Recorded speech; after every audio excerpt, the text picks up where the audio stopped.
JPMorgan Chase's CEO Jamie Dimon is one of the best bankers in the world. With JPMorgan recently buying the deposits of First Republic after its failure, nobody may be better equipped to handle the regional banking crisis than JPMorgan and Jamie Dimon. But it's not for the reasons that you might think. We're analyzing JPMorgan Chase, stock ticker JPM, to see if its market price is a fair value. We're using the 10 Towers banking analysis to look at the most telling financial metrics before estimating an intrinsic value for JPMorgan. Then we're giving a final rating to the business. There will be two key bonus metrics along the way that just might be the tipping points when analyzing JPMorgan for your portfolio. Before we get into these valuable metrics, let's understand JPMorgan Chase's stock performance.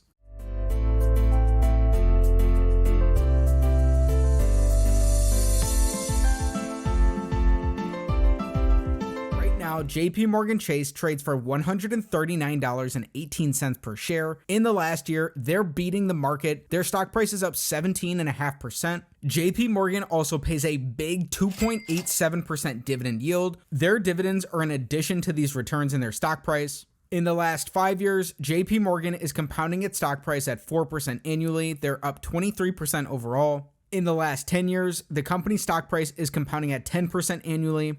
Going back prior to the global financial crisis, in the last 18 years, JPMorgan's compounding at 7.5% annually. Their average dividend yield throughout this time is in addition to these returns. JPMorgan Chase trades just $5 below their 52-week high. Very few of their shares are sold short. JPMorgan Chase is one of the largest banks in the world. They have a nearly $407 billion market cap. But the burning question is, what makes JPMorgan a great bank? JPMorgan Chase is one of the largest and most complex financial institutions in the United States, with nearly $4 trillion in assets. It's organized into four major segments: consumer and community banking, corporate and investment banking, commercial banking, and asset and wealth management. JPMorgan operates and is subject to regulation in multiple countries. Starting things off with tower number 1, we want JPMorgan's average 5-year PE to be below 12.5 times. This is about the historical average for the banking sector. In the last 5 years, JPMorgan's PE has been all over the place. They hit a low of nearly 7 times earnings in spring of 2020. Just over a year later, they hit a high of 18.5 times earnings. Right now, JPMorgan trades for 10 times earnings, and over this time, they're trading for just below 12 times earnings. That's coming in just below the benchmark we'd be looking for, meaning JPMorgan sneaks in here. This is a check on tower number 1. Next, for tower number 2, we want their average 5-year return on equity to be above 9%. JPMorgan has earned pretty stable returns on equity throughout all 5 of these years, including 2020. Having respectable returns on equity, even during hard years, is a sign of a strong bank. Over this time, JPMorgan averages about 13.5% returns on equity in a given year. This is another check on tower number 2. Next, tower number 3, we're looking for 5-year revenue growth. We're including their last 12 months worth of numbers in our calculation here. Their revenues are up during this time. JPMorgan grew their revenues 24% from just under $104 billion in 2018 to more than $129 billion today. Another check here on tower number 3.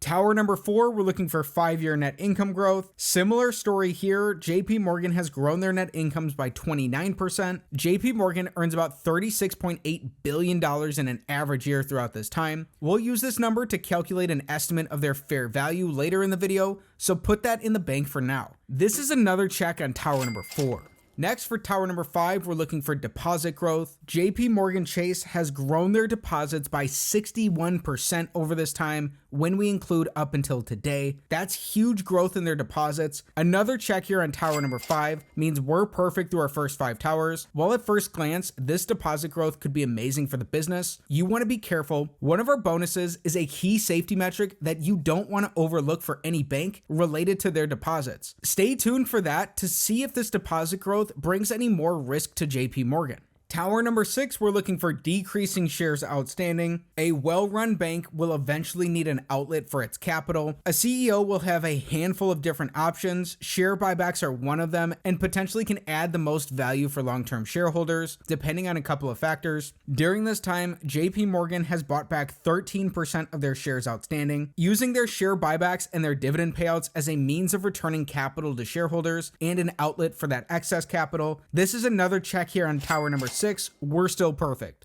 Next, for tower number 7, we want JPMorgan's interest on deposits as a percentage of total deposits to be decreasing in the last 5 years. With recent rate increases, this may be upticking for the business, but we still want to check this. In 2018, the company's interest on deposits made up 1.4% of total deposits. This has actually decreased as JPMorgan Chase has added so many deposits over this time. It made up just 1.1% of their deposits in 2022. This is another check here on tower number 7.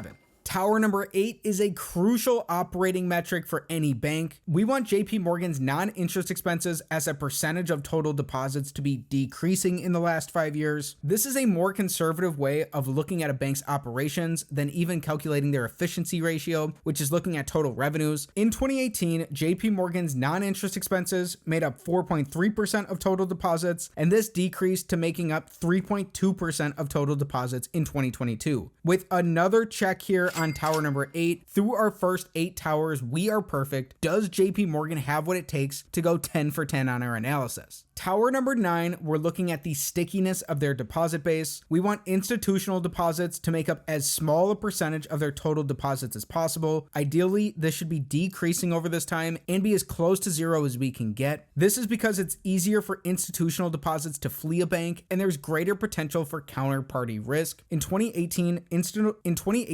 institutional deposits made up 4.5% of JPMorgan's total deposits. Unfortunately, this has increased in 2022. They made up 6% of total deposits, meaning this is our first X coming in on tower number 9.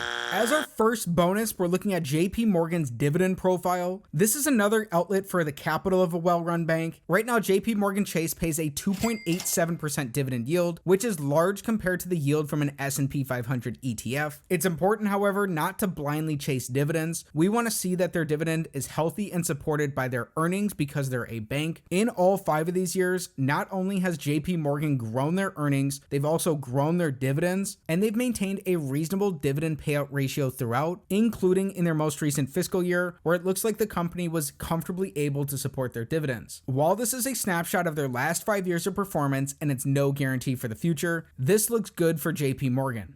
The big tower of them all, tower number 10, we want their average 5-year net income multiplied by 10 to be above their market cap. This will give us an estimate of a fair value for JPMorgan. Right now, JPMorgan has a nearly $407 billion market cap. We learned the company earns $36.8 billion in an average year. When that's multiplied by 10, that only comes out to $368 billion. That's $39 billion shy of their current market cap, meaning it doesn't look like there's a margin of safety in the business at today's prices, and this is an X on JPMorgan.